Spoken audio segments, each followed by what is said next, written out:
તો જબરદસ્ત આજના સમયમાં માણસાઈમાં દુષ્કાળ પ્રવર્તી રહ્યો છે અને દિવસા દિવસે માણસમાંથી માણસાઈ હટી રહી છે. આપણે થોડા ધર્મ ક્રિયાઓ કરીએ છીએ, એમાં રાજી થઈએ છીએ, થોડા એકાદ બે ચાર માળા ગણી લઈએ, થોડા તપાડી કરી લઈએ, થોડા દાનાદી કરી લઈએ, એટલે સંતોષ માની લઈએ છીએ. બાકી આવું બધું કરનારાના જીવનમાં પણ ઘણી વખત માણસાઈના નામે શું છે? ઝીરો. તો $3 દલાલે ખેતર આપવા માટે નક્કી કર્યું છે, પણ ખેતર જેનું છે એ ખેડૂત બિચારો સાવ કેવો? બદરીક, ભોળો, કોઈ જાતની બિચારાને ખબર નહીં અને આર્થિક ભીસમાં હતો. આર્થિક ભીસમાં હોવાને કારણે પાણીના મૂલે પોતાનું ખેતર આપવા એ બિચારો તૈયાર થઈ ગયો. ઘણી વખત ઘણા લોકો છે આવી રીતે મનસાઈનો અને ઘણી વખત માણસની પરિસ્થિતિનો પણ લાભ ઉઠાવતા હોય છે. એમાં ઓછા આપણને માણસાઈવાળા માણસો મળશે કે રિઝનેબલ જે થતું હોય એમાં જરા પણ ફેરફાર કર્યા વિના એ એકદમ ક્લિયર મનથી આપી શકે એવા લોકો જ આજના સમયમાં આપણને બહુ જ વધારે મળશે કે ઓછા મળશે? હા, હોય તો ખરા, કારણ કે છે એટલે તો આ ટકે છે બધું. બાકી બધા એક સરખા ભેગા થયા હોય તો આ દુનિયા આખી શું થઈ જાય? ખલાસ થઈ જાય. તો $3 નક્કી થયું અને હેનરી થોરોને એ જમીન દલાલે બતાવી કે આટલી જમીન છે, 1 એકર 2 એકર 3 એકર 4 એકર જેટલા એકર હોય અને એના $3 છે. હેનરી થોરોને બીજી કાંઈ ખબર નહીં એટલે $3 આપી દીધા ખેડૂતને. પછી જે કાંઈ વિધિ હોય ખેતર લીધા પછીની, શું હોય વિધિ? હા, દસ્તાવેજ વગેરે કરાવવાના, એ બધું કર્યું. પૈસા લઈ ખુશ થતો ખેડૂત ઘરે આવ્યો અને પત્ની સામે આ પૈસા મૂક્યા. એના મને એમ કે પત્ની પૈસા જોશે ને બહુ ખુશ થશે, પણ પત્નીએ પૈસા જોયા.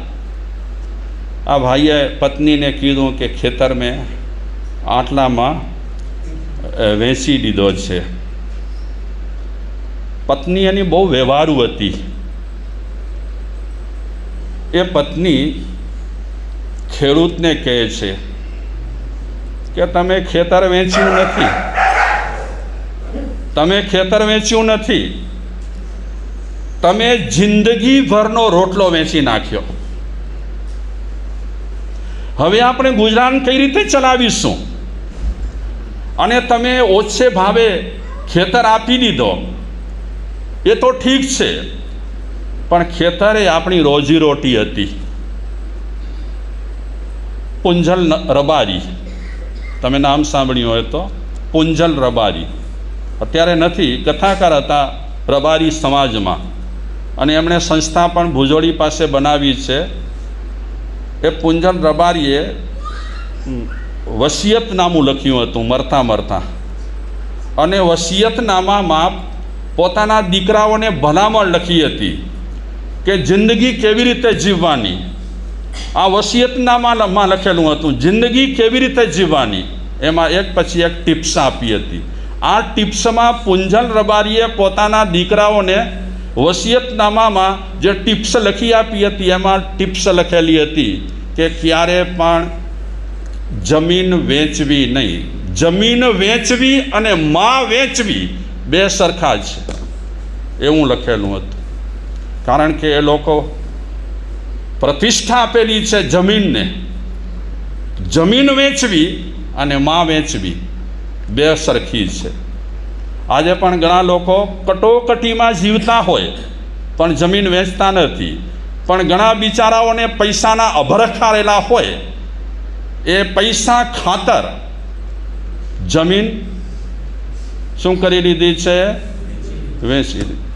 અમને યાદ છે 15 વર્ષ પહેલાં અમારું જ્યાં ચાતુર્માસ હતું ત્યાં કને જમીનના ભાવ બહુ ઉછળ્યા હતા અને લોકોએ જમીનો વેચી, પૈસા તો ખૂબ મળી ગયા. પછી એ લોકોએ શું કર્યું? દારૂ પીવાનું, જુગાર રમવાની, જલસા કરવાના.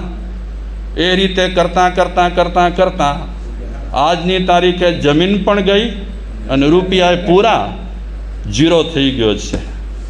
એ ધૂળ ચાટતા થઈ ગયા છે. હવે લાવા ઝાંખા કરે છે. ગવર્મેન્ટ તરફથી આ મળે તો લેવાનું, ગવર્મેન્ટ તરફથી આ મળે તો લેવાનું, ગવર્મેન્ટ તરફથી આ મળે તો લેવાનું. આ મારા વિચારેલા છે કાંતિભાઈ કે ગવર્મેન્ટ પાસેથી પણ લેવા જેવા નથી. ગવર્મેન્ટ તો પ્રજાના સંરક્ષણ માટે કાંઈ પણ યોજના ઘડે, પણ માણસે ગવર્મેન્ટ પાસેથી લેતા પહેલાં 17 વિચાર કરવા જેવા છે. અને મહાવીર ભગવાને ખાલી ક્રિયાકાંડની વાત નથી કરી. આપણે જેટલી અત્યારે ક્રિયાકાંડો કરીએ છીએ એટલી જ મહાવીર ભગવાને વાત નથી કરી. આપણને નવાઈ લાગશે, મહાવીર ભગવાને ઋણ માટે પણ વાત કરી છે. અગર તમારે બંધનમાંથી મુક્ત રહેવું હોય તો તમે કરજ ચડાવો નહીં, ઋણ ચડાવો નહીં. મહાવીર ભગવાન કહે છે. હું તમને સાક્ષી રૂપે એમની ગાથા આપું શાસ્ત્રની. અણથોવમ વણથોવમ અગીથોવમ કસાયથોવમ ન વિશસ્યવમ થોવમ પીહુતમ બહુ હોય. આ મહાવીર ભગવાનનો ઉપદેશ છે. એ મહાવીર ભગવાને પણ વાત કરી છે કે ઋણ પર વિશ્વાસ ન કરો. શેના પર? ઋણ, કરજ પર તમે વિશ્વાસ ન કરો. તમે થોડો કરજ લીધો અને તમે મનમાં વિચાર્યું ભરપાઈ કરી દઈશ, ભરપાઈ કરી દઈશ, ભરપાઈ કરી દઈશ, અને ઓચિંતો તમારો ફટાકડો ફૂટી જશે અને તમારા પાછળના લોકો જો ભરપાઈ નહીં કરે તો આ ઋણનો બોજો તમે લઈને ગયા છો. ગમે ત્યારે તમને એ ઋણ ચૂકવવા પડશે. એ મહાવીર ભગવાન કહે છે. સર્વજ્ઞ પ્રભુએ પણ ઋણ લેવાની ના પાડી છે, મફતનું ખાવાની ના પાડી છે.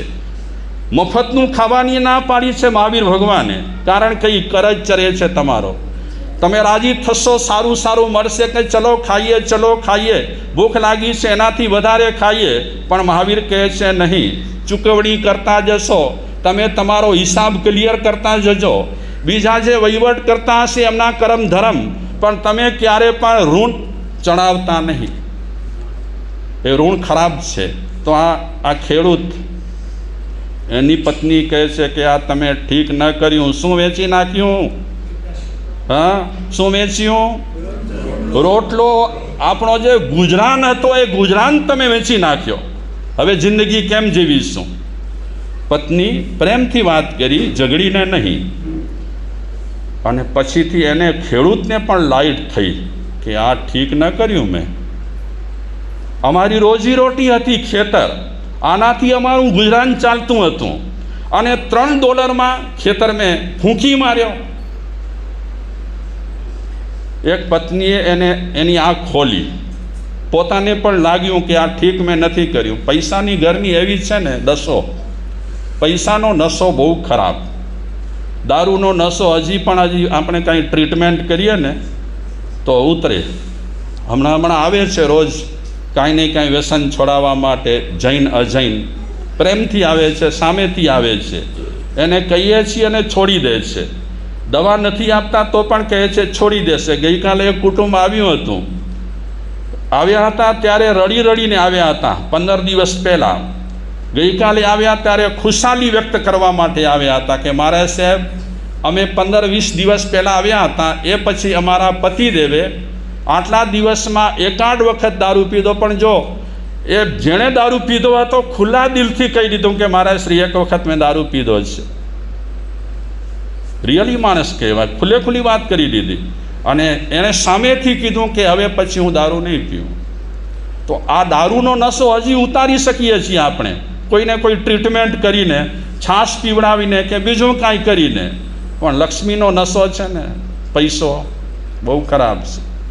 એ નશો આપણે સૂતા હોઈએ તોય પણ ચડેલો હોય, અને જાગતા હોઈએ ને ખુશાલભાઈ તો પણ એ નશો ચડેલો પડ્યો હોય.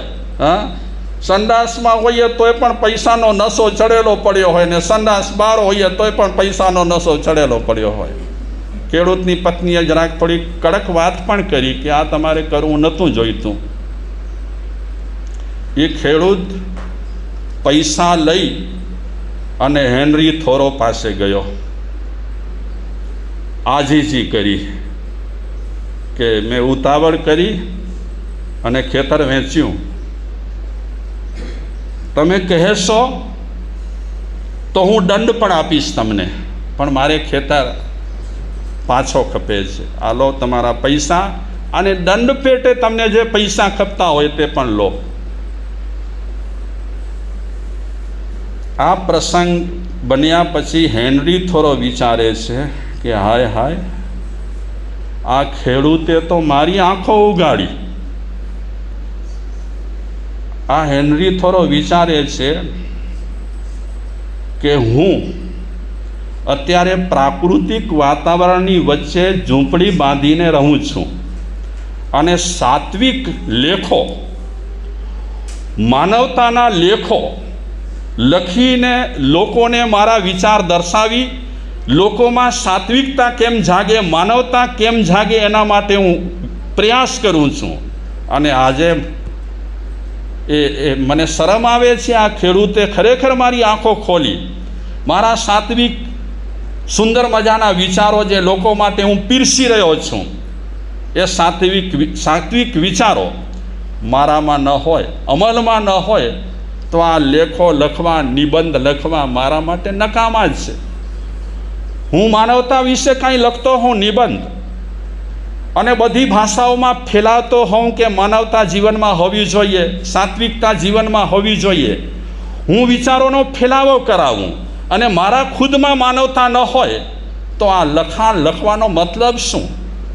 એક ખેડૂત, આનો આ ઘટના બન્યા પછી હેનરી થોરો વિચારે છે કે ધૂળ પડી મારા લખાણમાં, સાત્વિક વિચારોમાં ધૂળ પડી કે જે વિચારો હું અમલમાં ન મૂકતો હોઉં.